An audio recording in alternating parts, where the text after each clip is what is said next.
নমস্কার বন্ধুরা, তোমরা সবাই কেমন আছো? আশা করি তোমরা সবাই খুব ভালো আছো। আমিও খুব ভালো আছি। এর আগের পর্বে আমরা দেখেছিলাম যে প্রোনাউন্স অথবা সর্বনামের কিছু অংশ। এবারে আজকে তারই আরও কিছু অংশ নিয়ে জানব। চলো দেখা যাক প্রোনাউন্সগুলো কী কী। দেখো, সবার প্রথমে আছে তাহাদিগকে, পুরুষ ও স্ত্রী।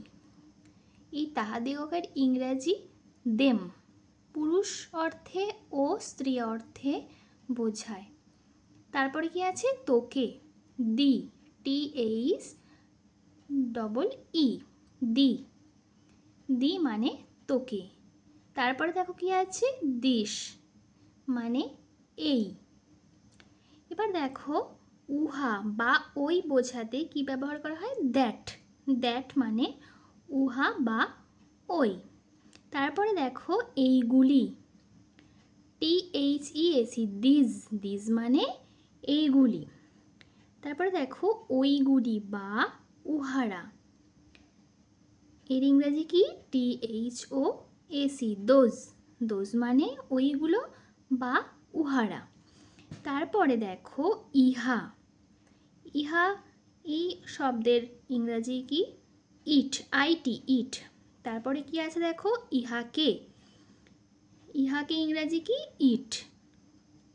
ইহার ইংরাজি কি ITS, ইটস। ইহারা, দে, THEY, দে। ইহাদের, THEIR, দেয়ার। তারপরে কি আছে দেখো ইহাদিগকে, THEM, দেম, দেম মানে ইহাদিগকে। কে বা যে বোঝাতে কি ব্যবহার করা হয় হু, HHWHO, হু। তারপরে কাহারা, কাহারা বা যাহারা বোঝাতেও হু ব্যবহার করা হয় WHO, হু। তারপরে দেখো কাহার বোঝাতে WHOSE, হুজ, হুজ মানে কাহার। কাহাদের বোঝাতেও হুজ ব্যবহার করা হয়। কাহাকে হুম, WHOM, হুম। কাহাদিগকে, এটিও হুম। কি, কি এর ইংরেজি শব্দ কি হোয়াট, WHAT, হোয়াট। কোন, হুইচ, কোনটি, এটাও হুইচ। যে কোনোটির, হুইচ এভার, যে কেউ। হুএভার, যা কিছু, হোয়াট এভার, যেখানেই, হোয়ার এভার।